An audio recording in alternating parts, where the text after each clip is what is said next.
제가 직장인 투자자이기 때문에 회사에서 컴퓨터를 켜놓고서 HTS 창을 볼 수가 없는 구조적인 한계가 있었고, MTS가 어떻게 보면 HTS보다 정보가 훨씬 더 제한적이거든요. 근데 어떤 분들은 그게 단점이라고 얘기를 해요. 전업 투자자들은 더 중요하다고 얘기하는 분들도 있지만 저는 전혀 그렇게 생각하지 않습니다. 왜냐하면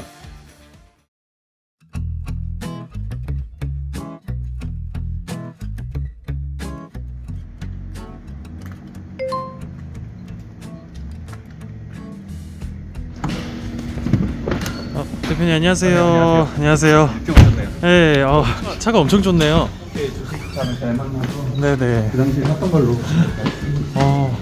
제가 운영하고 있는 건대입구역의 카페 가게는 카페고요. 네.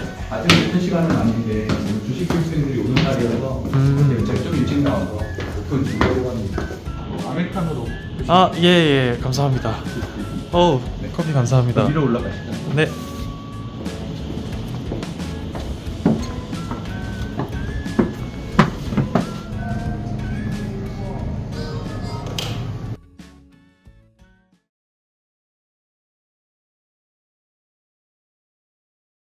안녕하세요. 네, 안녕하세요. 오늘은 제가 좀 일찍 와가지고 대표님 출근하시는 거를 봤는데 네. 차가 너무 좋으신 것 같아요. 운이 좋았습니다. 운이 좋은 상승장 때 잠깐 6개월 정도 번 돈으로 산 거거든요. 그 당시에 차를 안 샀으면 큰일 날 뻔한 게 2022년도엔 또 폭락장이 왔기 때문에 그 돈을 계속 주식에 홀딩을 하고 있었으면 굉장히 손해를 봤을 겁니다. 그렇기 때문에 적절한 시점에서 매도를 하는 것도 굉장히 중요한 거다라고 생각하고 있어요. 하루에 혹시 얼마나 보시나요? 일단 먼저 보여드리면은 지금 이게 2023년 12월 1일부터 오늘까지 수익 실현인데 거래일로 따지면 한 12거래일 정도 되는 것 같고 한 2천만 원이 좀 넘었습니다. 특히나 이제 어제 같은 경우는 운 좋게도 300만 원 정도 수익 실현을 했거든요. 보통 저는 하루에 한 100만 원 정도 수익 실현을 하고 있고요. 저는 어쨌든 현재 직장을 다니면서 여러 가지 사업을 하고 있는 상황에서 이렇게 매일 한 30분 정도 매매만으로 충분히 이런 수익을 낼 수 있다라고 저는 뭐 주장을 하는 사람이고요. 그래서 이제 그런 콘텐츠로 지금 3년째 유튜브 방송을 올리고 있습니다. 핸드폰만으로 투자하신다고 들었어요.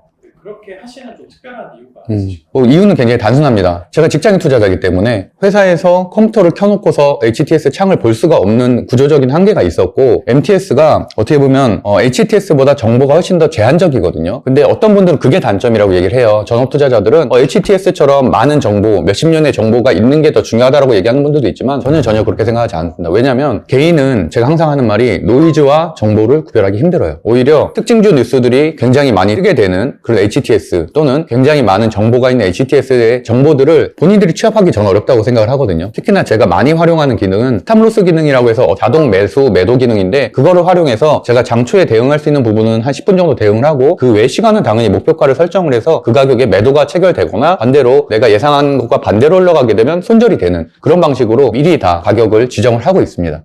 여러 가지 투자 방법이 있을 텐데 네, 맞습니다. 어떤 방식을 저 같은 경우는 보통 그 전날 사서 그 다음날 팔기도 하고, 물론 그날 매매를 하는 경우도 있지만 한 일주일 뒤 또는 뭐 열흘 뒤 이런 식으로 목표가를 어느 정도 도달할 때까지는 팔지 않는 경우가 많기 때문에 저는 기본적으로는 스윙 투자자라고 생각을 하고 있고, 물론 중장기로 보유하는 종목들도 있습니다. 그래서 이제 포트폴리오를 뭐 단타, 스윙, 중장기로 굳이 나눈다면 그럼 스윙이 한 60% 정도 되는 것 같고요. 단타가 한 20% 정도, 나머지 한 20% 정도 중장기 종목으로 보유를 하고 있습니다. 제가 중장기 종목을 선정한다는 얘기는 오랜 기간 동안 그 산업이 육성할 거라는 확신이 있어야 되기 때문에 일단 무조건 첫 번째 요건은 성장주라야 된다는 거예요. 가치주가 아닌 성장주. 가치주는 금융, 건설, 조선 이런 것들이 되겠죠. 기본적으로는 성장주면서 미국에 있는 산업을 굉장히 중요하게 생각을 합니다. 특히나 미국에 있는 뭐 빅테크 기업들의 방향을 상당히 중요하게 생각을 하는 것 같아요. 저번에 우리가 방송을 찍었었던 치수 제재차 그 공부법만 원리를 이해하셔도 사실 전 충분하다고 생각을 하고 있거든요. 그래서 제가 항상 말씀드리다시피 시장이 가장 중요하고, 오늘 같은 경우도 어제 미국 증시가 하락을 했어요. 어제 조정을 좀 받았거든요. 그러니까 사실은 이 조정을 받았으면 우리나라 증시도 마찬가지로 같이 조정받을 가능성이 되게 높은 거거든요. 그런 식으로 오늘 같은 경우는 좀 보수적으로 투자를 하는 거죠. 투자를 안 하는 것도 하나의 방법이고, 하루 종일 하락할 가능성이 높기 때문에 종가쯤에 좀 보는 것도 하나의 방법이고, 이런 식으로 시장에 따라서 유연하게 대응하는 게 상당히 중요하다고 생각을 하고 있고요. 그 다음에 나머지 수급, 재무제표, 재료, 차트 이렇게 기본적인 원리만 이해한다면 충분히 전 좋은 수익을 낼 수 있다고 생각하고 있습니다. 주식 투자하기 전에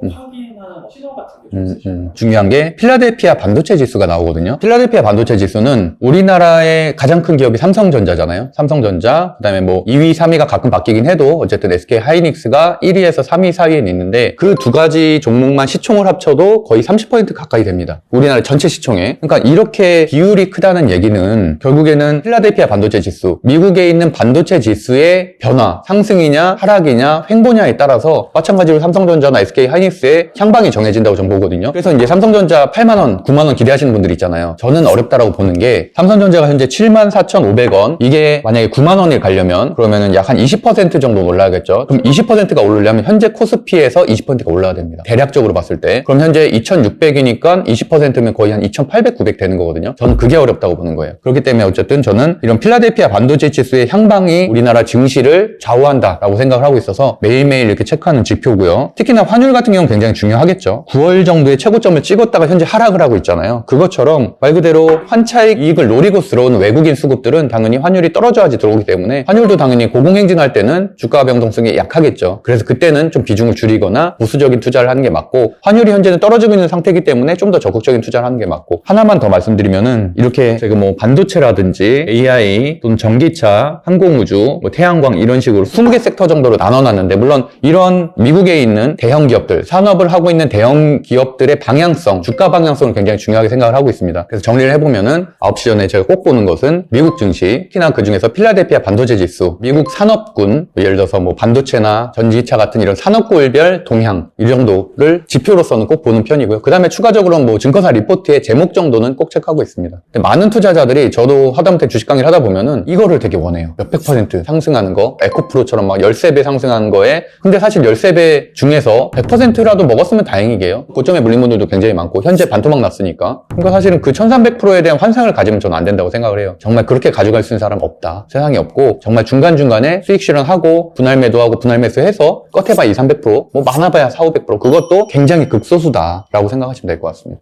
지금 이 주식을 사두면 좀 오를 것 같다라는 종목이 좀 있으실까요? 과연 어떤 산업군을 보는 게 좋겠냐라고 한다면, 저는 올해 가장 얘기를 많이 했었던 건 당연히 반도체고요. 그러면 일단은 반도체 HBM에서는 한미반도체가 일단 현재는 대장이라고 전 생각을 하니까, 현재 최고가가 67,900원이었고 오늘자 12월 21일이 58,700원인데 여기서 약 30% 정도 하락한 가격인 4만원대 중반 정도 되면은 적극 매수를 하면 된다라고 생각을 하고 있고요. 온디바이스 AI의 대장주인 칩셋 미디어 같은 경우도 최고가가 34,900원 찍고 지금 약 한 10% 정도 하락한 3만원대 정도 되거든요. 이거 같은 경우도 한 24,000원대 정도 오면은 적극 매수하면은 괜찮다라고 생각을 하고 있습니다. 배터리는 예를 들어 에코프로 BM을 예를 들어볼게요. 에코프로 BM은 올해 9만원에서 시작해서 58만원까지 한 6배 정도 상승을 했고, 그리고 현재 31만원. 사실은 제가 에코프로 같은 경우는 상한가, 종가를 돌파한 이 지점부터는 제가 매수해도 된다라고 말씀드렸었고, 그 가격이 299,000원이거든요. 299,000원. 결국에는 30만원대 정도부터는 에코프로 BM 같은 경우도 조금씩 분할 매수하면 좋고, 30만원 이하로 내려가면 조금 더 적극 매수해도 된다라고 생각을 하고 있습니다.